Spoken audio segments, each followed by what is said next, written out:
Salut, quartier général. Bonsoir à toutes et à tous. Comment allez-vous? Les applaudissements, c'est gratuit. Yes, donc là j'ai l'honneur d'être avec Issa Diabira.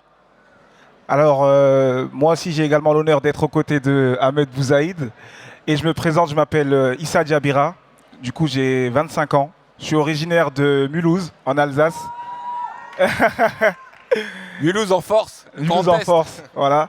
Et du coup, je suis honoré d'être à vos côtés aujourd'hui pour pouvoir échanger sur mon parcours et puis pouvoir mettre en avant mes échecs, mes réussites et échanger avec vous afin d'être à fond pour la suite. Pourquoi? Parce que tout simplement, il faut être déterminé. Yes, donc on a compris de quelle école tu viens. Alors dis-moi, comment tu as commencé à entreprendre? C'est quoi le déclic initial? Alors Mohamed, pour commencer, et pour être honnête avec toi, je suis issu d'un quartier, déjà pour commencer, donc un quartier qui est quand même assez difficile. Et en réalité, on a toujours été des entrepreneurs, nous, parce que dès le plus jeune âge, on a dû faire preuve d'ingéniosité pour pouvoir simplement organiser un barbecue, tu vois, ou faire tout type de projet. Et c'est en faisant tout ça et en grandissant dans cet environnement-là que j'ai développé les soft skills d'entrepreneur dès le plus jeune âge. Et tu as lancé un premier business dans la food, je crois bien. Ouais, c'est ça. Alors, moi, initialement, je suis issu du monde associatif. J'ai démarré dans l'associative avec une association qui s'appelle Audacieux Ensemble, qui est active dans la promotion des jeunes à travers le sport et la culture. Et en amont, j'ai décidé de lancer mon projet dans la restauration. Donc, j'ai démarré à 19 ans. J'ai ouvert une crêperie qui s'appelait Excès de Crêpes. Donc, j'avais 5 salariés. J'ai développé le business durant 2 ans. Mais j'ai ouvert durant une période qui était assez difficile, la période Covid. D'accord, donc qu'est-ce qui se passe du coup? T'as pas tenu le Covid? Du coup, tout se passe bien en démarrage. Ok. Après, on a le premier confinement, donc du coup, j'ai dû faire preuve d'ingéniosité, mettre en place du click and collect, etc. Et j'ai quand même réussi à faire plus de 200 000 euros de chiffre d'affaires la première année, D'accord. ce qui est pas mal. Par contre, j'avais d'énormes lacunes en termes de gestion, gestion de trésorerie, etc. Donc, j'ai fait quelques erreurs durant ce parcours-là, mais c'est une réussite parce que j'ai appris énormément. Je pense une question qui intéresse tout le monde ici. Quand tu as lancé ta boîte, tu étais accompagné au départ? J'ai été accompagné pour du financement. D'accord. Par du coup notamment France Active, BPI, etc. pour pouvoir garantir mes financements. Ok. Mais en amont, après, j'ai surtout appris sur le terrain en autodidacte, quoi. Voilà. Ok. Et du coup, tiens, c'est intéressant. La période Covid, comment ça a été traversé? Quelles ont été les galères? Est-ce que tu as eu un switch? Tu as mis des stratégies pour... En fait, il fallait rester informé parce qu'on avait tous les jours de nouvelles informations, tous les jours les réglementations qui changeaient. Donc du coup, il fallait rester informé, pouvoir être actif et se réinventer constamment, quoi. Faire preuve d'ingéniosité pour pouvoir trouver des idées. Donc j'ai dû rapidement mettre en place un gros site de click and collect. J'ai dû rapidement mettre en place des équipes de livreurs, etc. Et ce qui m'a permis de pouvoir tenir la première vague. Et du coup, tu avais peut-être des entrepreneurs autour de toi pour t'informer, te donner des stratégies? Oui, clairement, je suis quelqu'un qui est assez sociable, donc ça me permet de pouvoir me connecter avec pas mal d'entrepreneurs de tout type de domaine. Mais à partir du moment où vous souhaitez entreprendre dans un domaine, le plus important, c'est, je pense, de vous constituer un réseau de personnes qui sont issues de ce domaine-là pour pouvoir les questionner en cas de besoin et pour pouvoir éviter de faire les erreurs qu'ils ont fait et vous faire gagner du temps. Donc, Et cette aventure de restauration, à un moment, elle a dû finalement toucher à sa fin, c'est ça? Ouais, clairement. En fait, j'ai eu un problème de trésorerie. Et initialement, je devais changer de restaurant, donc j'ai quitté mon bail 369. Et finalement, je l'ai quitté trop tôt parce que ça ne s'est pas fait l'association que je devais faire pour l'autre local. Donc en fait, plus d'entrée d'argent, donc j'ai dû liquider la société. Okay. Au départ, ça a été compliqué pour moi, mais au final, aujourd'hui, j'en suis... Compliqué à quel niveau? Compliqué émotionnellement, moralement, parce que c'était mon petit bébé, quoi. Okay. C'était mon premier business que je lançais. J'avais une équipe également de 5 salariés, donc Ok. du coup ça a été difficile la rupture. De t'en séparer. Voilà. Mais c'est pas une finalité en soi. Je peux refaire le projet à l'avenir. Le projet il est breveté, etc. Donc voilà. Mais Et comment on rebondit de ça? ben, en fait, on n'a pas trop le choix.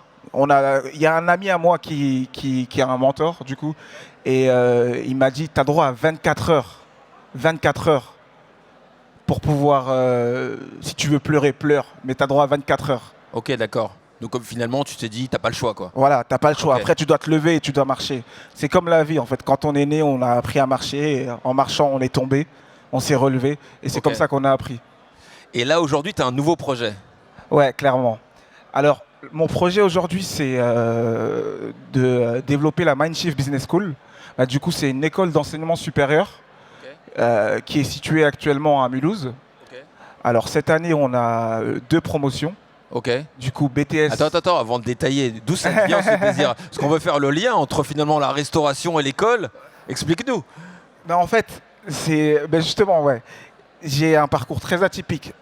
Et quand je vous dis que les échecs, des fois, ils vous servent de leçons pour pouvoir mieux rebondir, c'est clairement ça. En réalité, vous allez avoir plusieurs expériences et chaque expérience que vous allez avoir fait partie du chemin de votre vie qui va vous permettre de développer des compétences que vous allez pouvoir réutiliser à l'avenir dans d'autres activités. Donc là, ça a été mon cas parce que, en fait, quand j'ai fermé ce restaurant-là, j'ai décidé de reprendre mes études. D'accord. Du coup, j'ai fait un bac plus 5 Ok. en management et stratégie d'entreprise. Ok. Suite à ce bac plus 5 là, C'est l'échec qui t'a voilà, clairement. invité à En fait, ça m'a muscler tes compétences. exactement, ça m'a poussé à vouloir muscler mon jeu. Et du coup, j'ai pris le temps de vraiment reposer les choses. Avant, j'étais très fonceur. Ok. Et là, j'ai pris le temps de vraiment reposer les choses. Bâtir la stratégie. Exactement. Préparer ce que je voulais faire, vraiment. Et ensuite, après mon bac plus 5, j'ai ouvert une boîte dans la communication. D'accord. Du coup, je mettais en place des stratégies de communication. Donc, je faisais la stratégie et puis également la mise en œuvre pour des institutions, Ok. des mairies, etc. Je travaillais principalement avec ce type de clientèle, ce qui m'a permis également d'élargir mon réseau. Et j'ai eu l'opportunité de donner des cours, du coup. Ok. Donc, Des cours de quoi? j'ai donné des cours de stratégie Ok. d'entrepreneuriat suite à mon bac plus 5 et à mon expérience dans la com, à des masters 2, D'accord. du coup à Paris. Ok. J'avais 3 classes, donc 3 promotions, et ce qui m'a permis de découvrir le monde de l'enseignement supérieur et D'accord. Développer le goût de la développer, transmission. exactement, développer Ok. le goût de la transmission. C'est vrai que c'est quelque chose qui est fort dans ton parcours. Tout à l'heure, tu me disais effectivement quand tu as monté l'association dans le quartier, justement, tu voulais aider la jeunesse. Tous ceux qui étaient Clairement, autour de c'est toi. ça. En réalité, dans les quartiers, on a grandi dans l'entraide. On a toujours eu besoin des autres. Et en réalité, ça fait partie du chemin de la vie. On peut rien faire seul. Celui qui dit qu'il s'est fait tout seul, il ment. Clairement, on a toujours eu quelqu'un qui nous a tendu la main à un certain moment où on avait besoin. Et derrière, il faut rendre pour recevoir. C'est comme ça. Donc, cette fibre-là, on l'a en nous. Et donc, tu t'es vraiment épanoui dans la transmission auprès de tes étudiants? Exactement. Non, j'ai pris énormément de plaisir parce que, en réalité, j'ai que 25 ans. D'accord. Donc, du coup, j'ai énormément d'expérience suite à au parcours que j'ai, qui est Ok. très atypique. Mais je suis également en phase avec les réalités des jeunes. Ok. Donc, ce qui me permet d'avoir une connexion avec eux qui est beaucoup plus fluide et ce qui me permet de pouvoir plus rapidement trouver leurs problématiques et essayer Ok. de les régler avec eux, quoi. Mais si tous les profs, si tous les enseignants créent une école, ça se saurait. Bon, ouais, clairement. Donc qu'est-ce qui fait que tu passes le pas? Tu te dis, Bah, je vais créer mon école. Après, j'ai eu plusieurs apprentis. J'ai travaillé avec plusieurs écoles avant d'ouvrir mon école. Donc, du coup, j'ai une connaissance du réseau de l'enseignement supérieur privé, Ok. que ce soit à Paris ou dans ma région. D'accord. Donc, avant de passer le pas, j'ai déjà eu des propositions, du coup, avec d'autres écoles, etc. Mais derrière, ça s'est pas Des concrétisé. propositions d'enseignement ou? Non, des propositions de création d'un établissement. D'accord. Voilà. D'accord. Donc ça s'était pas concrétisé à cette époque-là parce que finalement il y avait toujours quelques axes sur lesquels on n'était pas en accord T'es pas en phase. en termes de valeurs et de vision. D'accord. Par contre, aujourd'hui, c'est des partenaires, c'est des gens avec qui je travaille. Où tu as forgé ta propre vision. Exactement. Et tu crées ta propre école. Voilà, c'est ça. Énorme. Tu as commencé quand? Bah, du coup, là, on a eu la première promo en septembre 2024. Je pense que ça s'applaudit.